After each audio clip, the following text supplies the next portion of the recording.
Today's documentary is about the most disturbing serial killers in American history, the kind of killers whose crimes shocked even experienced detectives. Some of them looked like normal neighbors, some were educated, some were charming, but behind that normal face was a monster.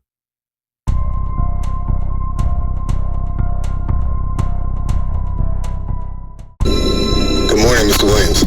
We're going to come in and put a microphone on you. That's okay. Yeah. All right, great. Yeah, it's ready for the mic. I'll never forget it. It's one of the things that I dream about it over and over again. James is staggering down the beach, and he turns around, and he just screams, "Why?" And I shoot him right in the middle of the beach.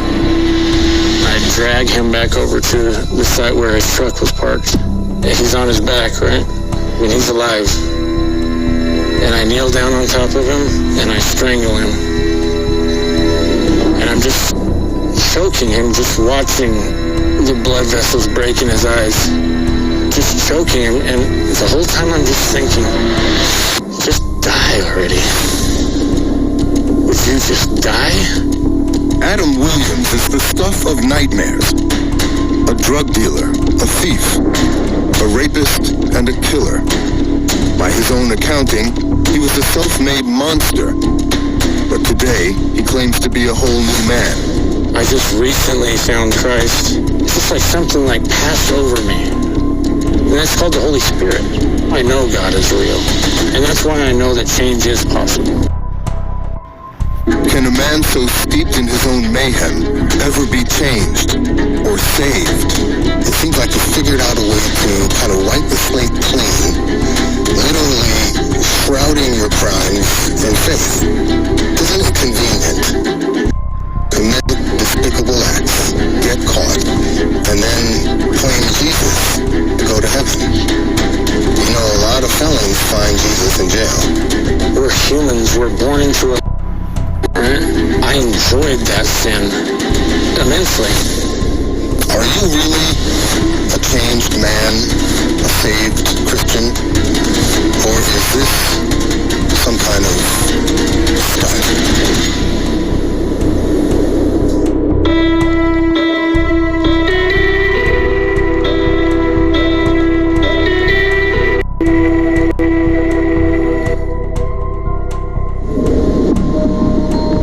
Texas Panhandle, or as the eye can see.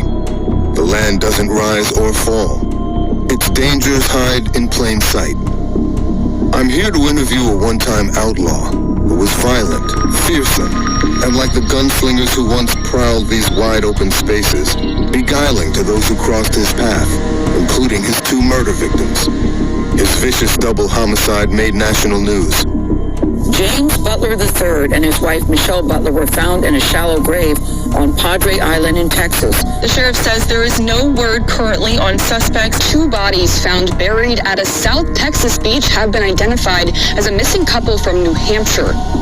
James Butler had retired from military service and found new love late in life. He and his wife Michelle decided to travel across America in their trailer to find peace and tranquility among its treasured parks and beaches. Instead, they found their way to Padre Island, Texas in October 2019 and parked next to a devilishly charming fugitive and his wife, Adam Curtis Williams and Amanda Nover. It would be the Butlers' last stop before news of their deaths spread. 33-year-old Adam Curtis Williams and 32-year-old Amanda Nover, both of Utah, have been charged. The arrest comes just a few days after this image showed Williams crossing the border into Mexico, driving the Butler's truck and RV. Williams pleaded guilty to capital murder and was sentenced to life in prison. His accomplice and now ex-wife Amanda Nover also pleaded guilty to first-degree murder and is currently serving a 20-year sentence. You swear to tell the truth, the whole truth, and nothing but truth, so help you God. But because there were no trials for either culprit, questions about the shocking crime remain. How did this innocent couple become ensnared in the killer's web of deceit? And why did the tattoo fugitive murder them? I headed to a state prison just outside Amarillo to find out. You're You're going to unshackle him after you put the mic on, okay? Today, Adam Williams says he's ready to talk about his crimes for the first time. But he does so, he claims, after a miraculous Christian salvation as a whole new man. Was the killer in front of me really a repentant, changed man, or a Texas-sized manipulator? All right, good to go? Good to go, Mike. Adam Williams was about to make his case, and I was about to enter the psyche of a self-made monster.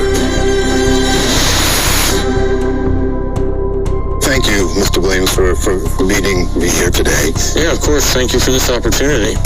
We're here, Mr. Williams, to try and understand the mindset and motivations behind your actions in this case. Okay. Why did you want to talk to us today? Well, there was a number of reasons, actually. The first thing I guess I want to say is, I've been approached by multiple different documentaries. I've never made a statement. I've never said anything whatsoever about the crimes. This is the first time you're talking. This is the very first time. In court. 100%. I've never made a statement at all. I was too sick. I've been consumed by demons most of my life. I let them run my body. I just recently found Christ, and through him I have been able to control the demons and the just wild thoughts and just uncontrollable emotions that I've been plagued with. I never believed in God before. And then I had an experience here in this prison that just totally changed my life. It happened about 2 years ago, Williams says, in the midst of a binge of hard drug use. I'd been put into segregation. I was really strung out on drugs, meth, and the K2. Here in this maximum security prison? Yes.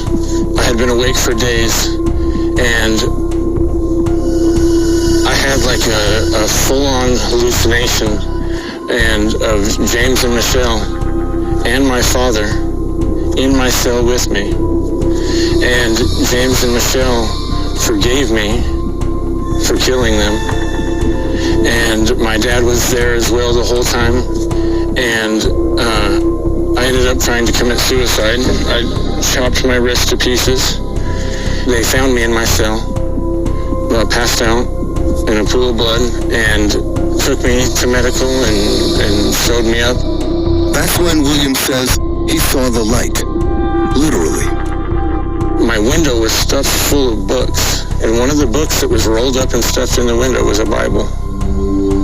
And I crawled up on my bed. I couldn't use this hand, and I pulled that, and it had a bunch of condensation. The Bible had become moldy up there. And I pulled that wet Bible out of the window and had laid it down on my bed, and I was trying to open it up to look at it. And it was really wild, because when I pulled that open, it was just like a beam of light came shooting into the cell from the window, obviously, And I just sat there, and honestly, I just broke down. And I prayed to God for the first time, and that was my first experience, and I've been reading the Bible ever since. One moment of epiphany? Yes, basically, yes. Well, now, this is fascinating, because in the Christian faith, when redemption is granted, the saved person is considered a whole new entity. Right.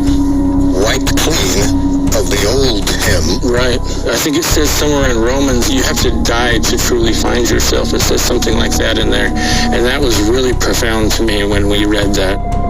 The skeptic in me wonders if Williams' epiphany is more an act of convenience than conversion, a way to absolve himself of a lifetime of violence and criminality. Or could it